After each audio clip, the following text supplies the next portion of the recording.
for the time. Hello, everyone. My name is FADHILA Safira Faizal. My paper is about the proposed marketing strategy for international market expansion. In this case study, PT BRODO GANESHA Indonesia export to Japan. It's a local shoe company in Indonesia that wants to expand to Japan, and the reason will be, I will explain the reason why in the slide that progresses. Okay, so first of all, the background is first, the footwear industry has produced shoes for global brands such as Nike, Adidas, and such, and it plays a really important role in the manufacturing industry of Indonesia. And for textile and leather products, especially for footwear, it outpaced the overall GDP growth in 2013. And then Indonesia is actually the sixth largest exporter of leather footwear around 2019 and 2020. And lastly, in December of 2020, BRODO, the shoe company, had secured a Series A investment of $2 million from BRI Ventures. So BRI Ventures is a corporate venture capital that is from Bank Rakyat Indonesia, one of the biggest national banks of Indonesia. Moving on, so a little bit about BRODO, the brand itself. So it was established in 2010 by Yuka and Putra. They were actually just product designers that had this innovation of how could we make leather shoes that is affordable for the people in Indonesia. And then recently, around 2020 and 2021, they have expanded their lines to not only leather shoes, but sneakers and then fashion accessories and such. Also recently, because they are the trendsetter of digital marketing in Indonesia, they have a very expand knowledge of the digital marketing in Indonesia, and they have a digital marketing agency called Boleh Dicoba Digital. And lastly, there is this startup called MYCL, and they produce vegan leather from a mushroom called mycelium, so they call it a mycelium leather. And BRODO, together with MYCL, has produced a prototype of this shoe and has gained an international awareness. That international awareness is actually a distributor from Japan that wants to bring BRODO to Japan. But the thing is, vegan leather itself is very hard to mass produce.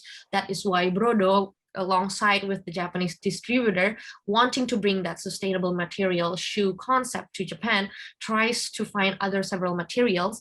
And at this case, it's upcycling waste material and make it into a better prototype shoe. So the problem is, as you can see, has attracted a Japanese distributor that could help tremendously in their business, but they do not know the target market and the marketing plan for Japan. So they must get a deeper understanding of the Japanese market, and that is my research about what kind of market the Japanese, how is the Japanese market, and what is their, who should they target, and what is the marketing plan for Japan. As you can see, the foreign market entry itself, entering Japan is quite hard. So by BRODO knowing a Japanese distributor, I think it's very easy for them to just use to start off with indirect export, which BRODO just needs to export the product to Japan, and then the Japanese distributor imports them, and then they do the selling and also do the marketing. So moving on, this is the segmentation, targeting, and position in Indonesia. Actually, as you can see, the age group is around 18 to 35, actually mostly to men, and their targeting is actually how to be the brand that people of Indonesia first think of when thinking about locally created shoes in the country.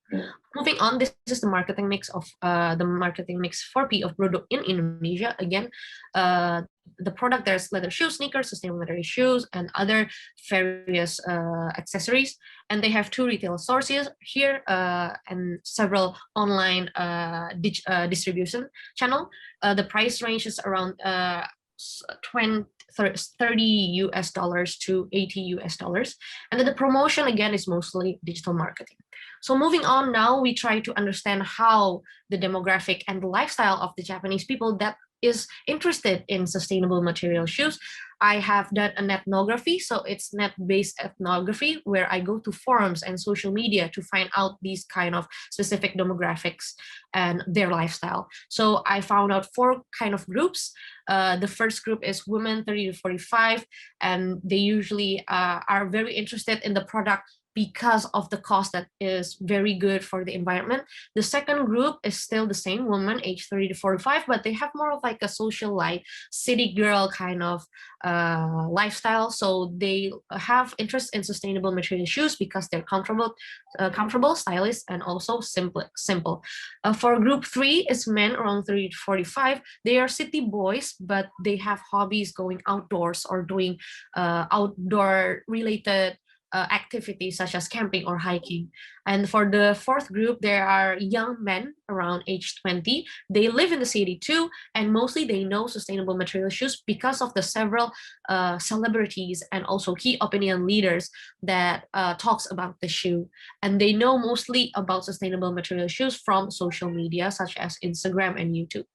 Moving on, this is about the product perception. I have seen around 2,000 conversations online, and this is what I gathered. First of all, they enjoy how light the material is, and also they like it that they can just wash the shoe inside their house using the washing machine. They don't have to bring it to other place laundry or such.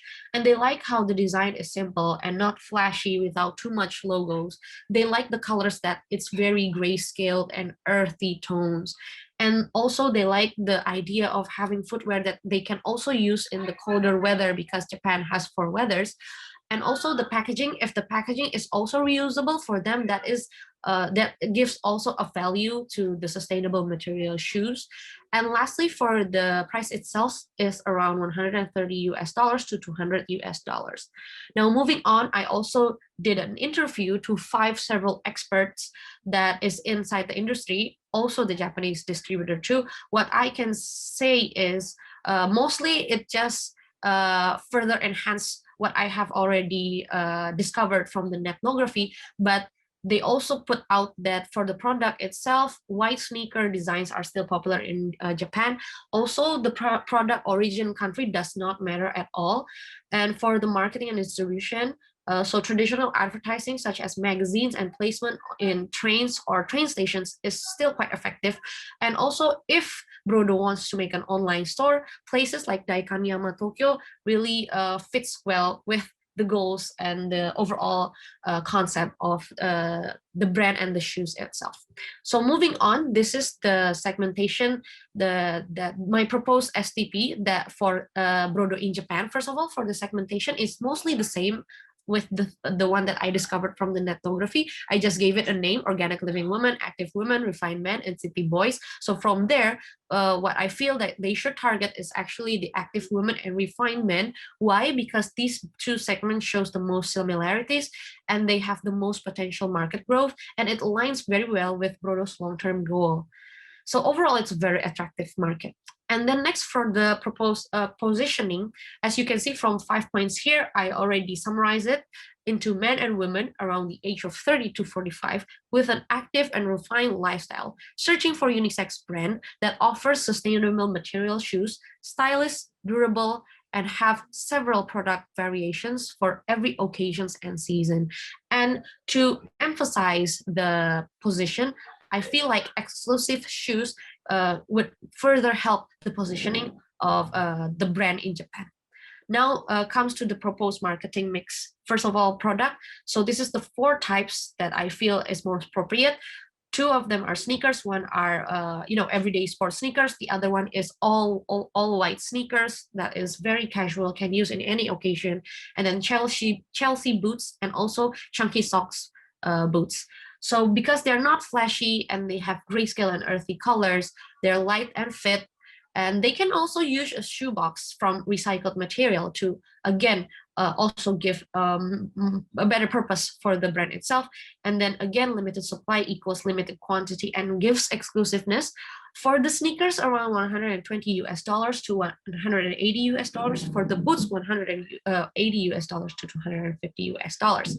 And then for the distribution, the places itself, there's online website, marketplace, pop-up store, and select store. But here, what I wanted to emphasize is pop-up store and select store. If you do not know, select store is actually just boutiques, and Japan has a lot of a lot of boutiques, both small and big. So I feel pop-up store and select store is a very Japanese way of distributing the product. So I feel it would be very great for them.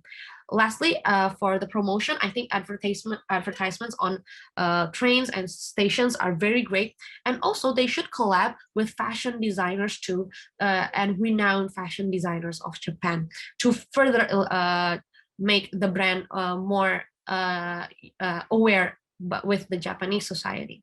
So for the conclusion, first of all, digital marketing and product development has given the organization global exposure and awareness.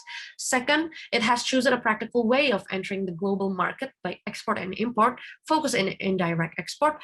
And lastly, the STP and marketing mix in Indonesia and Japan would be very, very different. So my recommendation is, first of all, change the positioning that I have already given on the proposed position. And then to strengthen this position, again, give it a campaign that is an exclusive shoe. And lastly, developing promotional programs that focus more on digital marketing, and also traditional marketing fits the Japanese market so well, so they should do that. So that is from me. Thank you very much. If there is questions, I would gladly answer them. Thank you. Thank you very much for your presentation. That's a purely qualitative study based on your own assumption. Am I correct? Yes. Because most of the things you have done a very good qualitative study where you have given your own suggestions to the company. I have just one question, because the company you said is established to provide a very sustainable and economical shoes in Indonesia. Yes. But Yes. on the same side, when is the price is going to the $120 above, that's considered a Yes. very that's considered an expensive price. Means even in the Japanese market, $120 cost a lot. Yes. Yeah, so why I think that price range is appropriate, first of all, to make a Yeah, because sustainable. because Yeah. other side we see if we go to the branded company like a Nike or Adidas or something else, they have the same prices almost in international markets for very good shoes, which starting from 120 and $120 above. Yes, that is very true. But the thing with sustainable material shoes is you also have to remember that making sustainable material itself is very hard, and to gather it too is very hard. So it's more of with sustainable products in general. I think it's more of like the idea and how people nowadays are very concerned about the environment. So that is why they should buy these kind of products. And that's why I also think that around 120 US dollars is still quite acceptable for a product that materials is very hard to find also. Thank you very much for your presentation. If anyone has a question for this, uh, any question? Thank you very much. Thank you for your presentation.